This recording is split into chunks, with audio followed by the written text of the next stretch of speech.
নমস্কাৰ আজি নিয়োগ মেলাৰ নামত অসমৰ লাখ লাখ নিবনুৱাক চৰম প্ৰতাৰণা কৰিলে চৰকাৰে লাখে লাখে নিবনুৱাৰ চাকৰি দিম বুলি তেওঁলোকক আজি চৰম অপমান কৰা হ'ল চাকৰিটো বাদেই দিয়ক তেওঁলোকে যিসমূহ বায়োডাটা দিছিল সেই বায়োডাটাসমূহ মাটিত দলিয়াই পেলাই থৈ গ'ল কেউফালে কেৱল বেমেজালি আৰু খেলিমেলিৰ সৃষ্টি হ'ল আৰু এই খেলিমেলিৰ পিছতে চৰকাৰৰ বিৰুদ্ধে ক্ষোভ উজাৰিছে লাখ লাখ নিবনুৱা টাইম এট বিগ নিউজ নিয়োগ মেলাৰ নামত অসমৰ লাখ লাখ নিবনুৱাক আজি চৰমভাৱে অপমান কৰিলে চৰকাৰখনে বহু আশাৰে দিয়া বায়োডাটাসমূহ আনকি মাটিত দলিয়াই পেলাই থৈ গ'ল নিয়োগ মেলা থলীতেই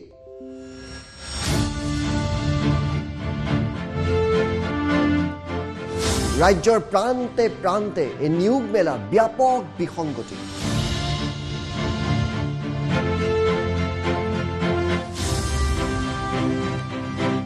দহ 20টা পদৰ বাবে আহিল হাজাৰ হাজাৰ প্ৰাৰ্থী 20,000 30,000 প্ৰাৰ্থী গোট খালে একোখন ফিল্ডত কিন্তু চাকৰি 10টা বা 20টা লঘুনে ভোকে পুৱাই তেওঁলোক আহি পালে মেলা থলী বুকুত এটা সপোন বান্ধি আহিছিল এটা চাকৰি হ'ব তেওঁলোকৰ ব্যাপক খেলিমেলিৰ বাবে বহু ঠাইত বন্ধ কৰি দিব লগা হ'ল নিয়োগ মেলা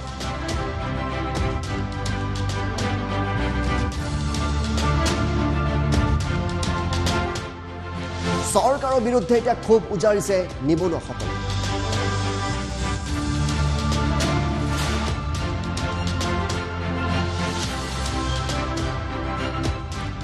হেঁপাহৰ এটা চাকৰি লাভ কৰা সপোনৰ সৈতে আজি চৰমভাৱে খেলা খেলিলে এইখন চৰকাৰে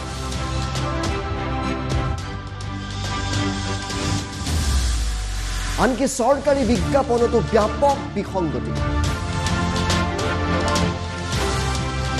ক'তো উল্লেখ কৰা নাছিল যে এয়া প্ৰাইভেট চাকৰি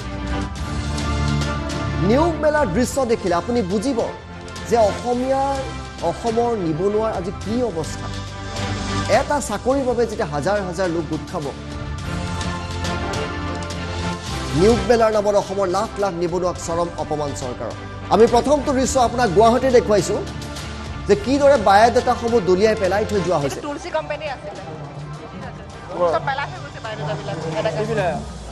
এইদৰে বায়োডাটা পেলাই কোম্পানী গুচি গৈছে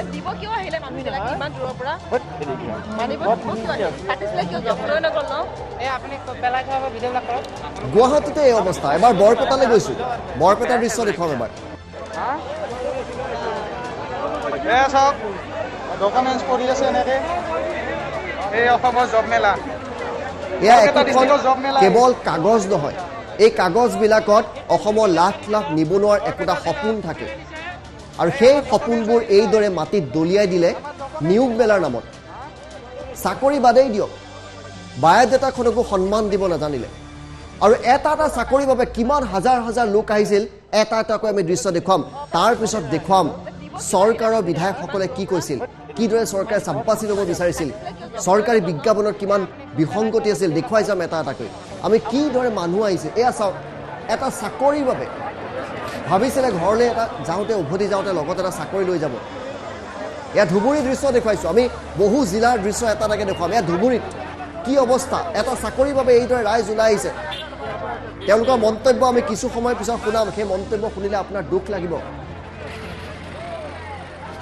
ধুবুৰীৰ পিছত আমি আন এটা প্ৰান্তলৈ যাবলৈ চেষ্টা কৰিছোঁ এয়া গোলাঘাট ইয়াত হেনো মাত্ৰ 30-40টা পদ আৰু হাজাৰ হাজাৰ প্ৰাৰ্থী কেউপিনে কেৱল কেঅছ বিসংগতি এয়া মানকাছাৰ দৃশ্য দেখুৱাইছোঁ পুৱাৰে প্ৰায় লঘুনে ভোকে আহি দীঘলীয়া শাৰী কৰিছিল চাকৰি পাম বুলি কিন্তু চৰকাৰখনে এনেদৰে চৰম প্ৰতাৰণা কৰিব বুলি এইসকল অসমৰ নিবনুৱাই কেতিয়াও ভবা নাছিল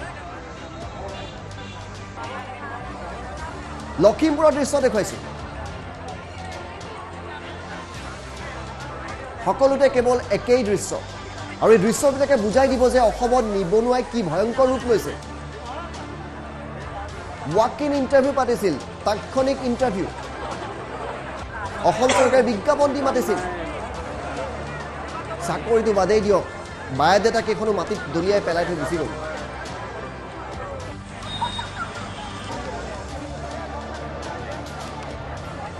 কিন্তু আমি মন্তব্য শুনাম এই মুহূৰ্তত।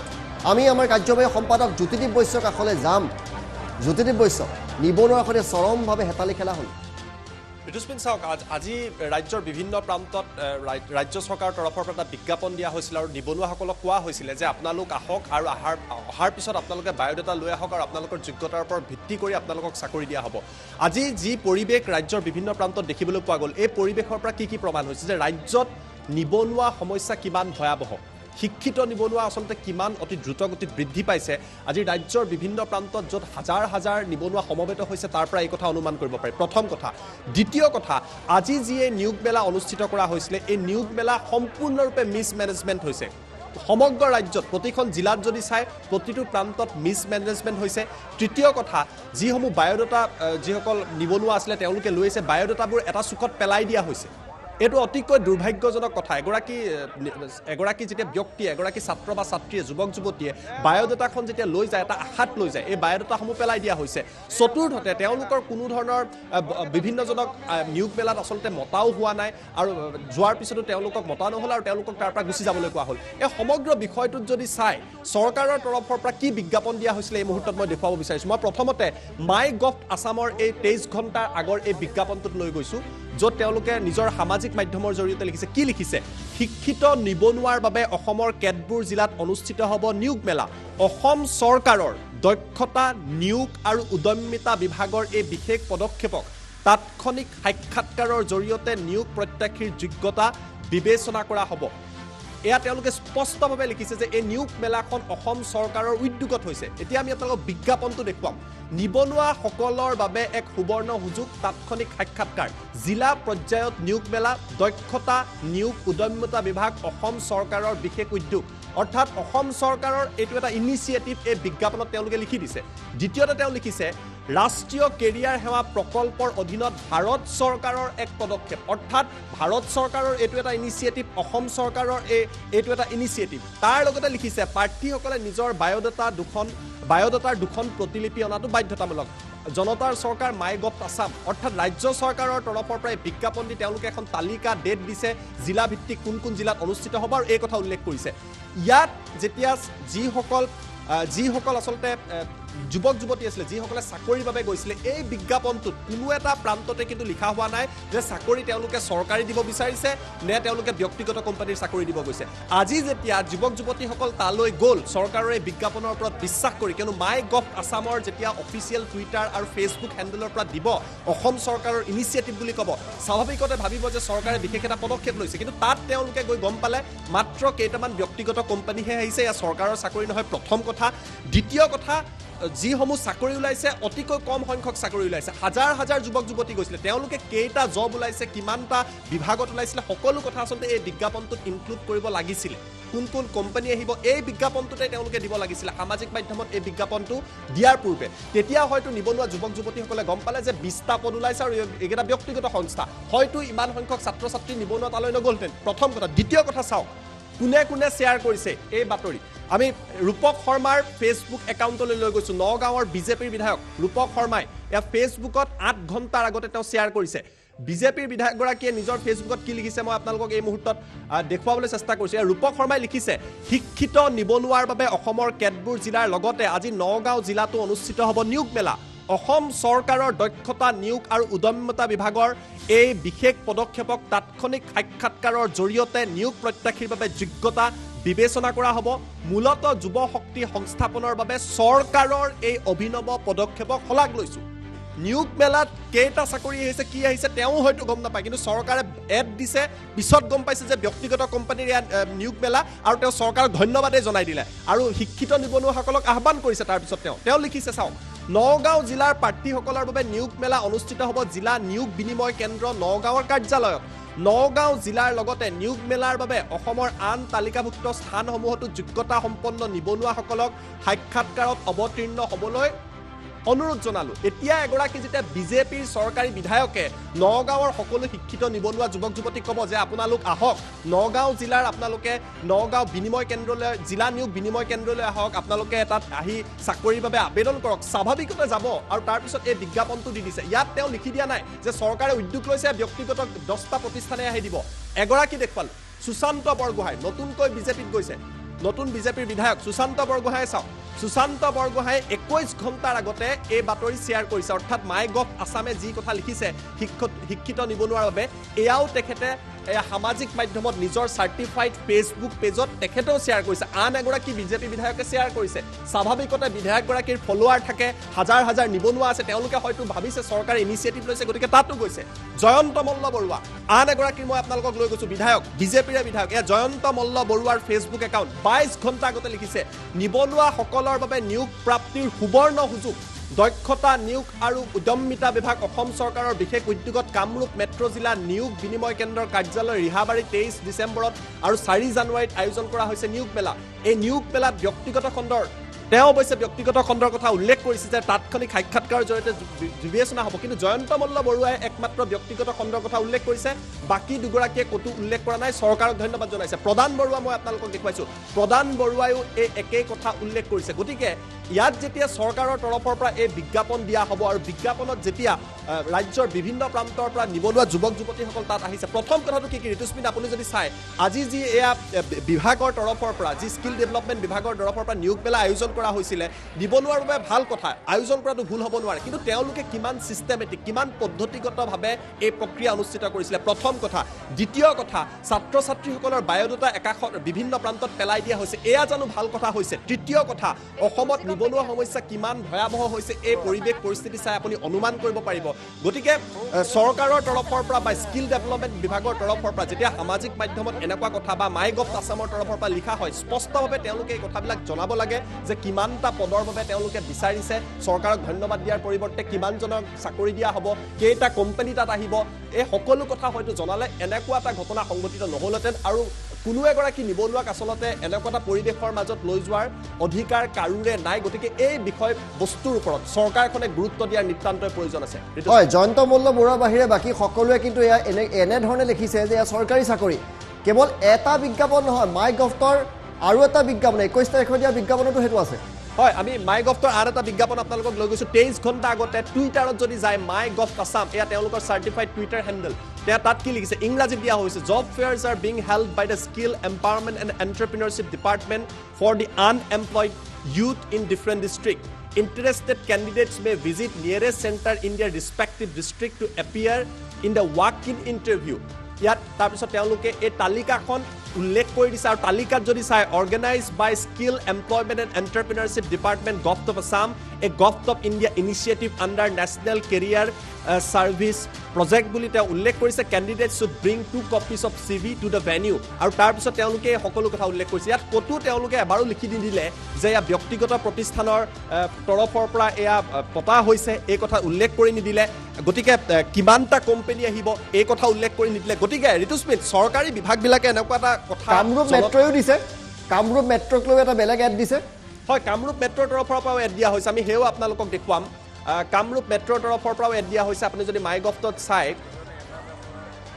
এয়া আপোনালোকে চাই মাই গভটতো তেওঁলোকে লিখিছে মাই গভ আছামে লিখিছে 21 ডিচেম্বৰত দিছে ৰাজ্যৰ শিক্ষিত নিবনুৱাসকলক নিয়োগৰ সুবিধা প্ৰদানৰ লক্ষ্যৰে কামৰূপ মহানগৰ জিলাৰ ৰিহাবাৰীস্থিত জিলা নিয়োগ বিনিময় কেন্দ্ৰৰ উদ্যোগত অনুষ্ঠিত হ'ব নিয়োগ মেলা তাৎক্ষণিক সাক্ষাৎকাৰৰ জৰিয়তে প্ৰাৰ্থীসকলৰ যোগ্যতা বিবেচনা কৰা হ'ব নিবনুৱাৰ বাবে অনন্য সুযোগ নিয়োগ মেলা জিলা নিয়োগ বিনিময় কেন্দ্ৰৰ বিশেষ উদ্যোগ তাৰিখ তেওঁলোকে দি দিছে 23 ডিচেম্বৰ তাৰ আৰু 4 জানুৱাৰী কাৰ্যালয় লিখি দিছে তাৎক্ষণিক সাক্ষাৎকাৰ যোগ্য বিবেচিত প্ৰাৰ্থীসকল লিখি দিছে সকলো স্নাতক B Pharma M Pharma B Tech ডিপ্ল'মাধাৰী দশম দ্বাদশ শ্ৰেণী ITI উত্তীৰ্ণ ইত্যাদি প্ৰাৰ্থীসকলে তেওঁলোকৰ বায়'ডাটাৰ দুখনৰ প্ৰতিলিপি লগতে অনাটো বাধ্যতামূলক এইটো এটা বিজ্ঞাপন তেওঁলোকে নিজৰ সামাজিক মাধ্যমত দিছে ইয়াতো কিন্তু তেওঁলোকে ক'তো লিখি দিয়া নাই যে ব্যক্তিগত কোম্পানী আহিব এয়া চৰকাৰী চাকৰি নহয়, এই কথা কিন্তু তেওঁলোকে উল্লেখ কৰি দিলে। যেতিয়া চৰকাৰৰ এটা বিভাগৰ তৰফৰ পৰা এইদৰে বিজ্ঞাপন দিয়া হ'ব, কামৰূপ মেট্ৰৰ বাবে মাতিব, বিধায়কে যেতিয়া ক'ব যে চৰকাৰক ধন্যবাদ জনাব, সুবৰ্ণ সুযোগ বুলি ক'ব, আৰু যেতিয়া তাত যিসকল নিবনুৱা যুৱক যুৱতী বহু কষ্ট কৰি কিন্তু তেওঁলোক তালৈ গৈছে,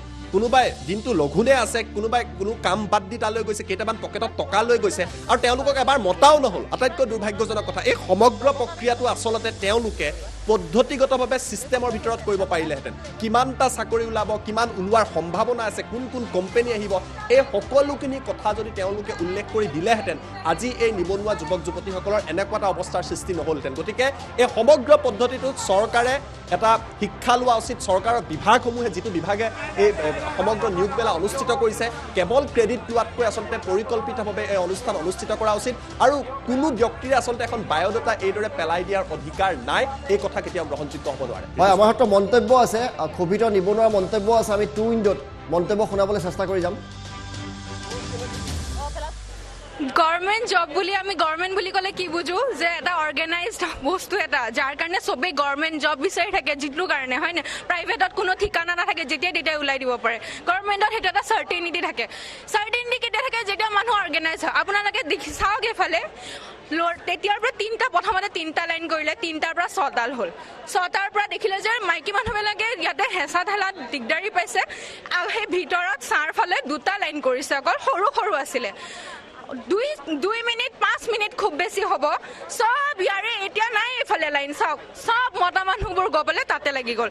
ইমানেই জবৰদস্তি কৰিছে তাতে, ষ্টাফ মানুহবোৰ গুচি আহিলে এইফালে হা, একদমেই মানে অৰ্গেনাইজ নাই। মই সেইটো ক'ব খুজিছোঁ ইন শ্বৰ্ট, যে বস্তুবোৰ যিহেতু কিবা এটা অৰ্গেনাইজ কৰিছে ন, মানুহবোৰ বহুত আশা লৈ পেলাই আহে। সেইটো কাৰণে অকণমান যদি ছিষ্টেমেটিক ৱে হয়, তেতিয়া আমাৰ অসম বহুত আগবাঢ়িব। তাৰমানে এতিয়াও আগবঢ়া হয়, বেয়া বুলি কোৱা নাই, অসম বহুত ভাল লাগে, জয় অসম। কিন্তু যদি আৰু অকণমান ছিষ্টেমেটিক হয় আৰু বহুত আগুৱাব। তাৰমানে মই দিল্লীত থাকোঁ, এনেই মই দিল্লী ইউনিভাৰ্চিটিৰ ষ্টুডেণ্ট হয়। মই ইয়াতে এতিয়াও লকডাউনৰ কাৰণে ইয়াতে আছোঁ, ঘৰ মোৰ ইয়াতে হয়। সেইটো কাৰণে ভাবিলোঁ যে চবেই ইমাননো কি গভৰ্ণমেণ্ট জব কৰি থাকে। আহিলোঁ, অহাৰ পিছত এনেকুৱা যদি গতি হয়, কিয় মানুহবোৰ আমাৰ অসমত বা গুৱাহাটীত থাকিব? অসমৰ মানুহবোৰ বেলেগলৈকেই বিচাৰি যাব। মই এইবোৰ দেখাৰ পিছত আকৌ এবাৰ হয়তো আহিম ট্ৰাই কৰিবলৈ, যিহেতু মই ইয়াৰে জীয়াৰী হয়। কিন্তু বেলেগ বেংগলোৰ, দিল্লীত যে গৈ আমাৰ যে মানুহবোৰ আছে, কিয় আছে? এইবোৰৰ কাৰণে। তাতে এনেকুৱা নহয়, তাতে বহুত ছিষ্টেমেটিক ৱেত চলে। সেইটো অকণমান যদি মানে এইবোৰ চাব খোজে, চাব পাৰে মানে গভৰ্ণমেণ্টে, বহুত মানে মানুহবিলাকেও বহুত ভাল পাব। আনএমপ্লয়মেণ্ট ইয়াতে বেছি, কাৰণ কিয় সেইটো বাৰু সৰু জেগা হিচাপেও মই সেইটো নকওঁ, মানে অসমক মই গভৰ্ণমেণ্টক দুখ নিদিওঁ। এইটো মানে যিহেতু এমপ্লয়মেণ্ট মানে আনএমপ্লয়মেণ্টৰ বাঢ়ি আছে, আৰু বাঢ়াৰ বহুত ফেক্টৰ্ছ আছে, ৰিজন। এতিয়া দেখিলোঁ যে এপ্লাই কৰিও কিবা এটা প্ৰুফ নাই। এবাৰ নহয়, 2বাৰ নহয়, 3বাৰ গৈছিলোঁ, তাতে কৈছিলে তাতে আপোনাক মাতিব। মানুহে ইমান যুৱতী কিমান দূৰৰ পৰা আহি আছে, আহি ভাবিছে এটা চাকৰিৰ কাৰণে। এই চাকৰিৰ কাৰণেতো নহয়, এতিয়া আহি গম পালে যে এইটো প্ৰাইভেট জব। ইয়াৰে মানুহ কৈ আছে যে আপোনাৰ ইয়াৰ জবৰ মানুহবিলাক কৈ আছে ইয়াতে 15টা 20টামান পোষ্ট আছে। নহয়, 15টা 20টা যদি পোষ্ট আছে, তেতিয়া আগতে ক'ব লাগিছিল যে এইটো চৰকাৰী পোষ্টো নহয়, সেইটো আপোনাৰ প্ৰাইভেট জব হয়। তেনেহ'লে আমাৰ এই যুৱতীগিলা ইমান কষ্ট কৰি নাহিল হয়, আৰু ইমান পইচা খৰচ কৰি ইমান দূৰৰ পৰা অহাৰ দৰকাৰ নাছিল। নাই গম পোৱা নাছিলোঁ। কৈছে যে হাজাৰ পোষ্ট আছে, ডিষ্ট্ৰিক্ট বাই ডিষ্ট্ৰিক্টত পোষ্ট আছে, আপোনাৰ চৰকাৰী চাকৰি এইবিলাকত মানে নিউজত ওলাই গৈছে। সেইকাৰণে আপোনাৰ মিডিয়াত চাইকেনে ৰাতিপুৱা খোৱা লোৱা এৰিকেনে আমি আহি গৈছোঁ ইয়াতে। আহিকেনে এতিয়া চালোঁ, অলপ আগতে চালোঁ যে এতিয়া 10-15টামান পোষ্ট আছে, তাৰো চিষ্টেম ভাগ আছে। আৰু এতিয়ালৈকে গম পোৱা নাছিল, এতিয়াহে গম পালোঁ যে এতিয়া চৰকাৰী পোষ্ট নহয়, এইটো প্ৰাইভেট জব হয়। মোক ছেট হৈছে, ছিলেক্ট হোৱা আছে, মোৰ ডকুমেণ্ট দিয়া নাই, ভেৰিফাই হৈছে, মোক দিয়া নাই। কাগজ পেলাই দিছে চব পেলা, মোৰ নাম আহিছে, মই ছেট হৈছোঁ, মোৰ কাগজ দিয়া নাই, ভেৰিফাই হৈছে। মানে মানুহটো মোৰ মাতিছে, মোক দিয়া নাই, কাগজ মোক দিয়া নাই, মোৰ কাগজটো। কৈছে যে ভিৰ হৈছে, আপোনালোকে ঘৰত যাওক, ফোন কৰিম, তাৰ পৰা হ'ব আৰু এনেকৈ কৈছে মোক। এইটো ডকুমেণ্টছ আৰু এইটো ডকুমেণ্টছ হা, একেই ফৰ্মটো, এইটো জেৰক্স কৈ আছে, এইটো অৰিজিনেল বুলি কৈ আছে। ইয়াৰ ভেলুটো কি আপোনালোকে চাওক।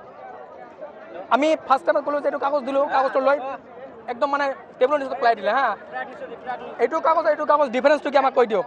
কয়টা মই চৰকাৰৰ পৰা অৰ্ডাৰ দিছে, এইটো কাগজ অৰিজিনেল, এইটো ডুপ্লিকেট, সেইকাৰণে কাগজবোৰ নলয়। এইটো ক'ৰ পৰা লৈছে আপোনালোকে আৰু এইটো ক'ৰ পৰা লৈছে? এইটো আমি জেৰক্স কৰিছোঁ, এইটো আমি ইয়াৰ পৰা লৈছোঁ। আৰু এটা মানে ফৰ্ম আছে, জেৰে যদি নহ'ব আৰু এটা আছে 10 টকা কৰি কিনি ল'ব লাগে। এইবিলাক কি মানে, আমিতো নিবনুৱা, ইমান দূৰৰ পৰা আহিছোঁ, ৰাতিপুৱালৈকে এতিয়া খোৱা নাই।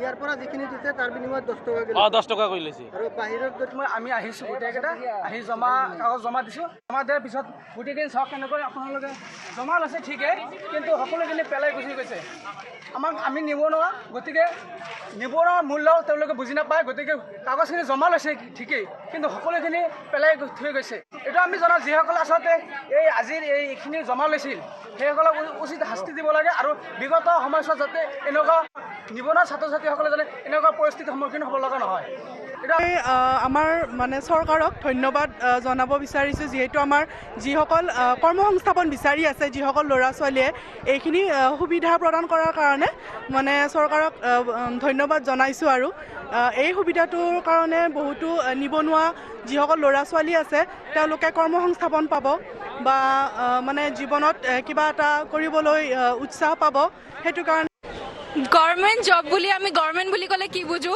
যে এটা অৰ্গেনাইজড বস্তু এটা যাৰ কাৰণে চবেই গভৰ্ণমেণ্ট জব বিচাৰি থাকে যিটো কাৰণে হয় নে প্ৰাইভেটত কোনো ঠিকানা নাথাকে যেতিয়া তেতিয়া ওলাই দিব পাৰে গভৰ্ণমেণ্টত সেইটো এটা চাৰ্টেনিটি থাকে চাৰ্টেনিটি কেতিয়া থাকে যেতিয়া মানুহ অৰ্গেনাইজ হয় আপোনালোকে চাওক এইফালে তেতিয়াৰ পৰা প্ৰথমতে 3টা লাইন কৰিলে 3টাৰ পৰা 6ডাল হ'ল 6টাৰ পৰা দেখিলে যে মাইকী মানুহবিলাকে ইয়াতে হেঁচা ঠেলাত দিগদাৰী পাইছে আৰু সেই ভিতৰত চাৰফালে 2টা লাইন কৰিছে অকল সৰু সৰু আছিলে 2 মিনিট 5 মিনিট খুব বেছি হ'ব সব ইয়াৰে এতিয়া নাই এইফালে লাইন চাওক সব মতা মানুহবোৰ গ'বলে তাতে লাগি গ'ল ইমানেই জবৰদস্তি কৰিছে তাতে ষ্টাফ মানুহবোৰ গুচি আহিলে এইফালে হা একদমেই মানে অৰ্গেনাইজ না মই সেইটো ক'ব খুজিছোঁ ইন শ্বৰ্ট যে বস্তুবোৰ যিহেতু কিবা এটা অৰ্গেনাইজ কৰিছে ন মানুহবোৰ বহুত আশা লৈ পেলাই আহে সেইটো কাৰণে অকণমান যদি চিষ্টেমেটিক ৱে হয় তেতিয়া আমাৰ অসম বহুত আগবাঢ়িব তাৰমানে এতিয়াও আগবঢ়া হয় বেয়া বুলি কোৱা নাই অসম বহুত ভাল লাগে জয় অসম কিন্তু যদি আৰু অকণমান চিষ্টেমেটিক হয় আৰু বহুত আগুৱাব তাৰমানে মই দিল্লীত থাকোঁ এনেই মই দিল্লী ইউনিভাৰ্চিটিৰ ষ্টুডেণ্ট হয় মই ইয়াতে এতিয়া লকডাউনৰ কাৰণে ইয়াতে আছোঁ ঘৰ মোৰ ইয়াতে হয় সেইটো কাৰণে ভাবিলোঁ যে আহোঁ চবেই ইমাননো কি গভৰ্ণমেণ্ট জব কৰি থাকে আহিলোঁ এণ্ড অহাৰ পিছত এনেকুৱা যদি গতি হয় কিয় মানুহবোৰ আমাৰ অসমত বা গুৱাহাটীত থাকিব অসমৰ মানুহবোৰ বেলেগলৈকে বিচাৰি যাওঁতে মই এইবোৰ দেখাৰ পিছত আকৌ এবাৰ হয়তো আহিম ট্ৰাই কৰিবলৈ যিহেতু মই ইয়াৰে জীয়াৰী হয় কিন্তু বেলেগ বেংগলোৰ দিল্লীত যে গৈ আমাৰ যে মানুহবোৰ আছে কিয় আছে এইবোৰৰ কাৰণে তাতে এনেকুৱা নহয় তাতে বহুত চিষ্টেমেটিক ৱেত চলে সেইটো অকণমান যদি মানে এইবোৰ চাব খোজে চাব পাৰে মানে গভৰ্ণমেণ্টে বহুত মানে মানুহবিলাকেও বহুত ভাল পাব আনএমপ্লয়মেণ্ট ইয়াতে বেছি কাৰণ কিয় সেইটো বাৰু সৰু জেগা হিচাপেও মই সেইটো নকওঁ মানে অসমক মই গভৰ্ণমেণ্টক দুখ নিদিওঁ এইটো মানে যিহেতু এমপ্লয়মেণ্ট মানে আনএমপ্লয়মেণ্টৰ বাঢ়ি আছে আৰু বাঢ়াৰ বহুত ফেক্টৰ্ছ আছে ৰিজনছ আছে সেইটো বেলেগ কথা যিহেতু দিল্লী বেংগলোৰ বহুত ডাঙৰ এৰিয়া হয় ন তো ডাঙৰ এৰিয়া হিচাপে তাতে ইনষ্টিটিউচনেল বা তেনেকুৱা মানে প্লেচমেণ্ট চেলছবোৰ বহুত বেছি থাকে তাৰে কলেজতে আনকি মানে অলমষ্ট আধা আধি হৈ যায় ইয়াতে আমাৰ কলেজবিলাকতো ইমান তেনেকুৱা ভাল প্লেচমেণ্ট চেলছ মই জানাত নাই চাগে ন তেওঁলোকক ক'লোগৈ যে আপোনালোক 4জন ৰখি পেলাই চাই আছে ল'ৰাবোৰ গৈছে চবেই হাল্লা গুল্লা কৰিছে মই কিবা এটা ক'লোঁ যে লাইন ইয়াতে আছে লাইনত যিমান সৰু লাইন হ'ব যিমানডাল লাইন হ'ব টাইম সিমান কম হ'ব 2টা লাইন হ'লে সোনকালে শেষ হ'ব 5ডাল লাইন হ'লে 5টা মানুহ লাগিব হেণ্ডেল কৰিবৰ কাৰণে তো তাতকৈ ভাল 2টাই লাইন থাকক ন চব গৈ পেলাই তাতে টানা আজোৰা কৰে ইমান দূৰৰ পৰা চব মানুহ আহে মইতো গুৱাহাটীৰে হয় বহুত মানুহতো নলবাৰী লখিমপুৰৰ পৰাও আনকি আহিছে চাগে ন তো সিহঁতিওতো এক্সপেক্টেশ্যনছ ৰাখে ন এতিয়া যিটো মানে চিটুৱেশ্যন দেখা পাইছোঁ ৰাতিপুৱা আমি যেতিয়া আহিছিলোঁ এটা চিষ্টেমেটিকলি আছিল এতিয়া কমপ্লিটলি মানে বেলেগ হৈ গৈছে সেইকাৰণে দেখা পাইছোঁ মানে কি এটা আমাক কৈছিল কি গভৰ্ণমেণ্ট জব বুলি এইটো গভৰ্ণমেণ্ট জব নহয় একচুৱেলি কোম্পানীৰ যাৰ যিটো দক্ষতা সেইচত মানে আপোনাক দিম বুলি কৈছে তো আশা কৰি আছোঁ কিবা এটা মানে কি নাইমতকৈ কণামা খাৰ বুলি কথা আছে আমাৰ অসমীয়াত তো সেইটো কাৰণে মানে চাই আছোঁ কিবা মানে কি পাওঁ নেকি আমাৰ তাতে মানে আৰু কি ক'ম আৰু আপোনাৰ ইমান মানুহ প্ৰাইভেট চাকৰি তাত ইয়াতে মানে যিমান মানে নিউজত মানে বেলেগকৈ কৈছে মানে চৰকাৰী বুলি কৈছে এতিয়াতো চৰকাৰীটো নহয় এইটো প্ৰাইভেটে জব হয় গভৰ্ণমেণ্ট জব বুলি আমি গভৰ্ণমেণ্ট বুলি ক'লে কি বুজো যে এটা অৰ্গেনাইজড বস্তু এটা যাৰ কাৰণে চবেই গভৰ্ণমেণ্ট জব বিচাৰি থাকে যিটো